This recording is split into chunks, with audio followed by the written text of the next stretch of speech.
Vai tas ir ielas un laukumi, vai tas ir ēkas un kartes, vai tie ir dokumenti arhīvos un fotogrāfijas albumos?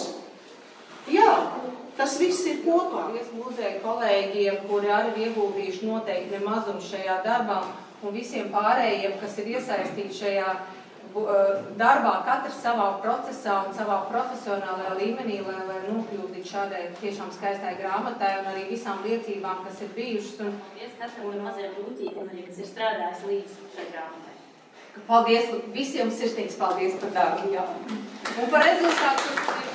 Ja jau 3, tad šeit arī 3 mēs atstāsim. Pašā grāmatā notiek. Mēs paskatāmies tiešām uz tiem gadskārtām, uz tiem slāņiem dziļāk. Un vēl arī pašā vāciņā es gribēju atspoguļot to sajūtu, kas man radās, pastaigājot to dokumu, un es ceru, ka jums arī. Tātad jau minēju, literārā redaktore un korektore ir Liena Akmens. Liena, lūdzu atklāj savu skatījumu, vai lasot šo grāmatu, esi atklājis kādu īpašu tukuma raksturu iezīmi.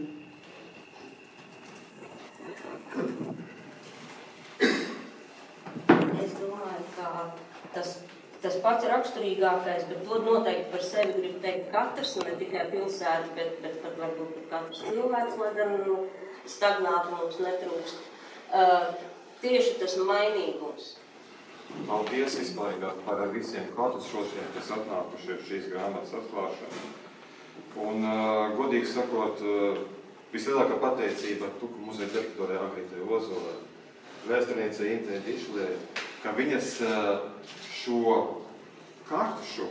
kartes savienoja ar to Tukuma pašu vēsturi, tiem vēsturiskiem notikumiem, jo sākotnēji vispārībā doma bija saistīta ar izstādi, kas bija atklāta Tukuma pilas tornī 2023. gadā.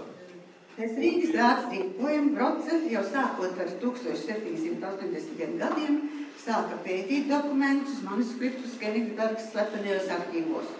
Un šis darbs tika organizēts ar 3 Baltijas bruņniecības organizācijas atbalstu. Vajadzēja naudas līdzekļus, protams, cilvēkus iesaistīt, kas to dara.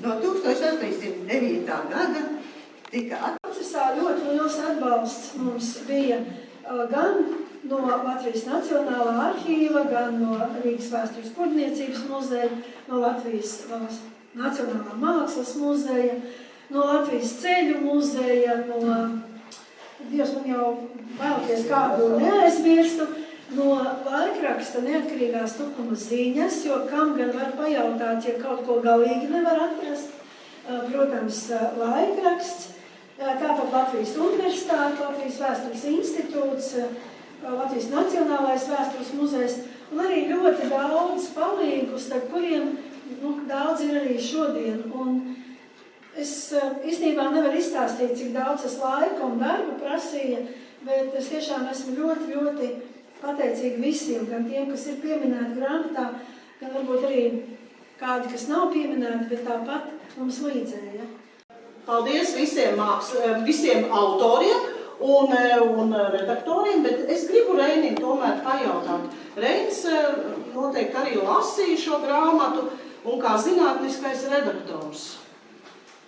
Kas ir tas, kas tev visvairāk lika saprast, ka Tukums ir īpašs? Jā, sveicināt klātesošie Tukumnieki. Arī vēlos jūs apsveikt par šo nozīmīgo izdevumu. Paldies arī par iesaisti šīs grāmatas tapšanā. Un tas, ka Tukums ir īpašs, man radās sajūta, skatoties grāmatā iekļautas gandrīz vai visas nozīmīgākās kartes, kas ir tapušas par Latvijas teritoriju, par Livoniju, par Kurzemi, protams, arī Tukuma plāni. Un Un tas ir īpaši, ka gandrīz vai katrā kartē līdz 18. gadsimtam tukums ir minēts ar citu nosaukumu. Nedaudz. Satieku piekalnē tukumu pašu. Nu, sveika! Vai beidzot uz mājām? Kas turas pie manis? Tas kalnā kāpj. Tik jābūt visstiprāk uz kājām. Un es novēlu būt stipriem, īpaši autoriem. Tāpēc mums ir rudzu miežu vārpas, lai jums ir stiprinājums nākamajiem darbiem.